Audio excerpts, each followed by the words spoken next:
cita-cita saya itu ingin kerja di Bank Indonesia gitu kan. Iya, kalau nggak di Bank Indonesia itu di Bea Cukai. Nah, cuman bapak saya, kok kamu kerja loh gitu, kenapa nggak buka usaha gitu, kerja itu nggak enak kayak tadi kata-kata dia gitu kan, kata saya.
Oke, nama saya Gelari Aldi Pratama, umur saya 25 tahun, asal kota daerah Sukabumi. Pendidikan terakhir saya S1 jurusan Administrasi Bisnis.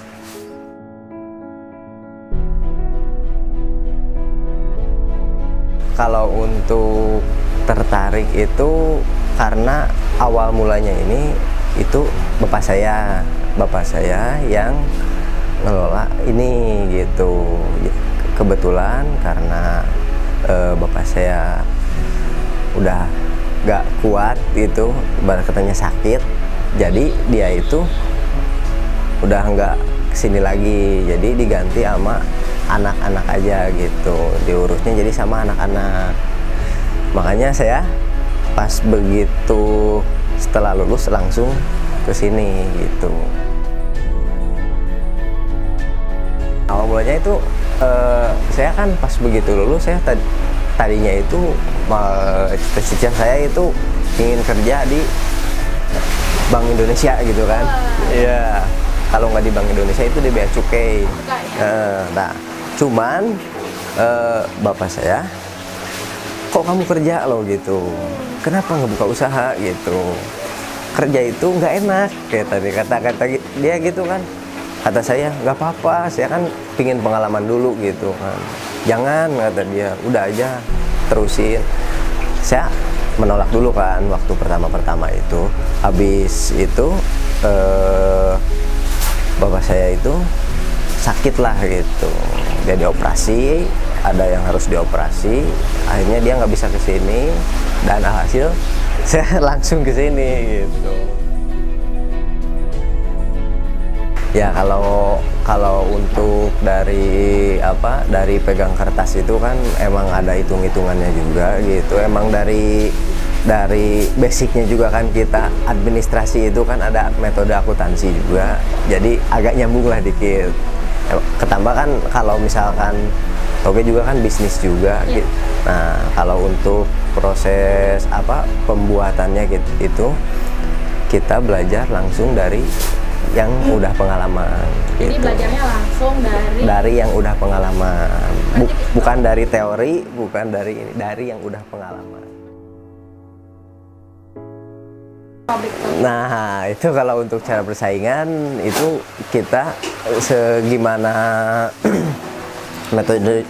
metodenya aja gitu. Dari kadang tahap pembersihan gitu emang kita harus benar-benar bersih gitu, terus dari air juga ngaruh kan gitu. Ya kan kalau toge itu air itu sumber kehidupannya gitu kan. Terus kita paling penggunaan vitaminnya gitu, kita harus dilihat komposisi takarannya gitu, paling seperti itu sih. Jadi secara garis besar Kang Gelar pede nih buat bersaing sama tukang-tukang. Pede, insya Allah pede.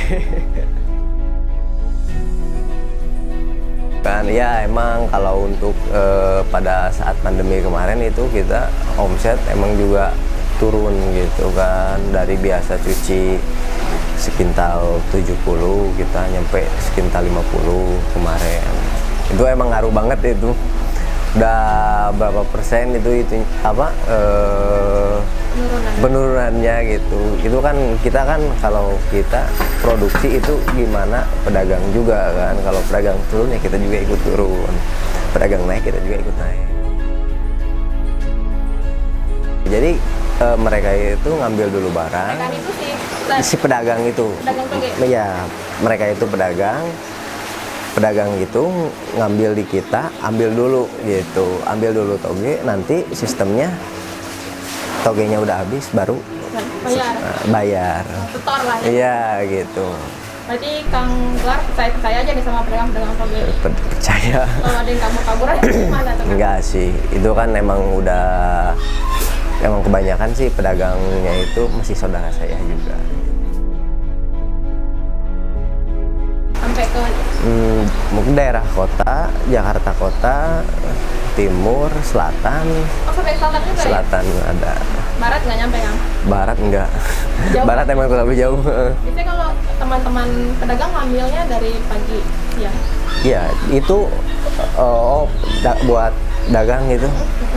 Itu kan nanti jam 2 malam itu. Dia jam 2 malam itu keluar jam 2 malam, paling nyampe setengah 4 kita angkutin ke mobil bak, baru disimpan ke pasar-pasar. Nah, itu. Gimana nih Kang? Istirahatnya?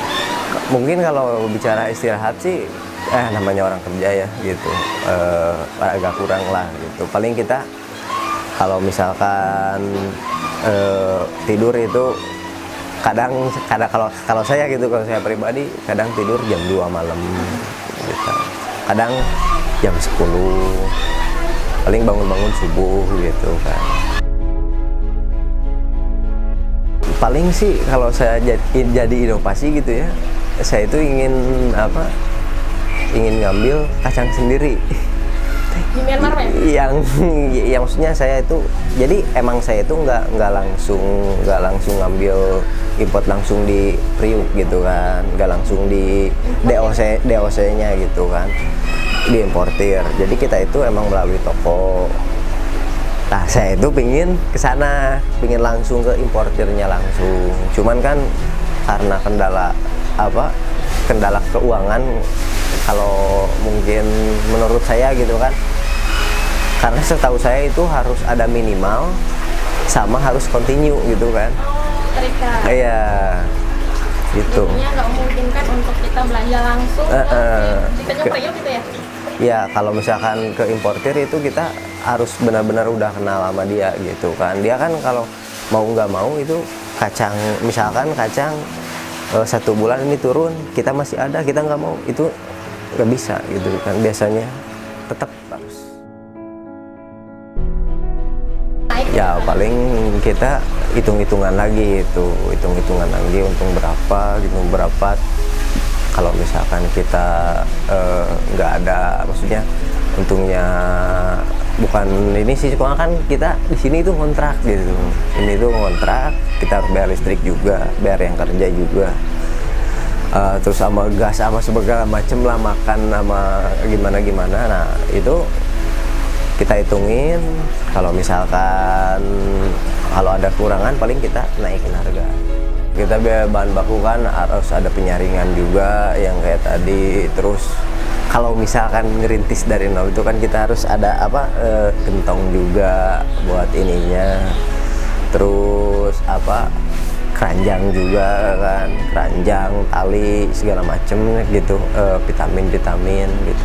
Kita harus modalnya itu tapi modal paling gede itu bahan baku. sama air Mas. Paling sama air ya, air itu Tapi ini airnya bor gitu. bor ya? Jadi cenderung cuma listrik kali ya? Listrik. Ngebor paling cuma listrik, terus sama biaya tenaga kerja doang. Kalau pribadi saya sih, saya kan belajar bikin toge itu hampir ya sampai sekarang juga masih belajar gitu kan. Kita masih belajar. Itu yang bikin saya senang itu kalau misalkan hasil belajar saya itu bagus. Nah itu punya kebanggaan tersendiri gitu. Tantangan ya itu tantangannya kita itu gimana caranya harus bikin toge bagus. Nah itu tantangan saya gitu. Setiap hari? Iya setiap hari. Itu setiap hari. Sama gimana caranya kita itu bisa habis banyak gitu. Habis banyak toge. Iya.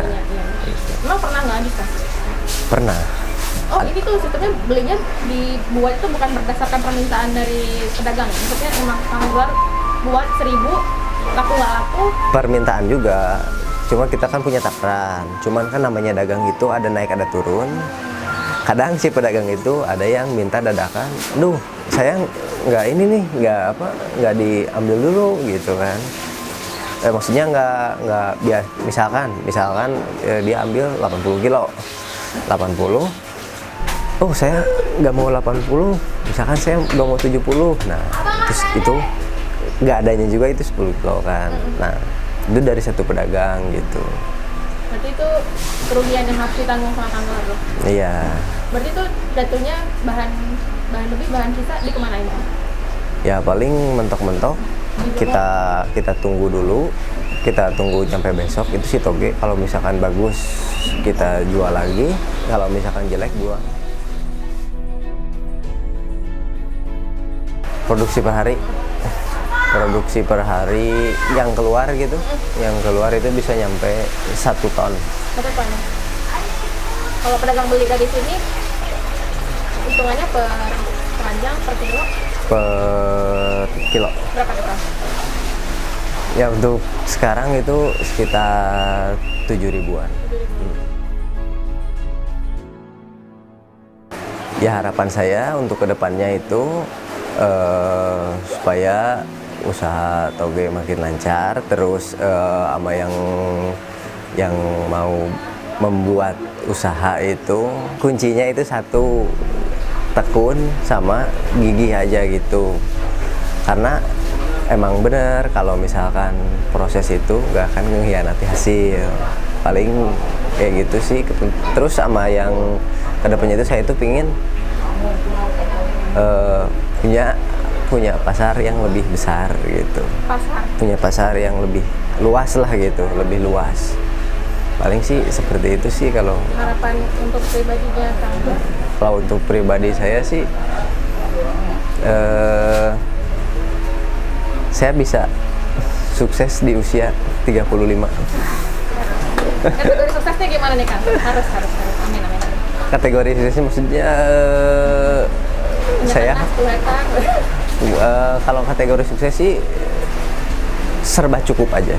Cukup beli mobil, cukup beli rumah, cukup beli tanah dan lain-lain juga.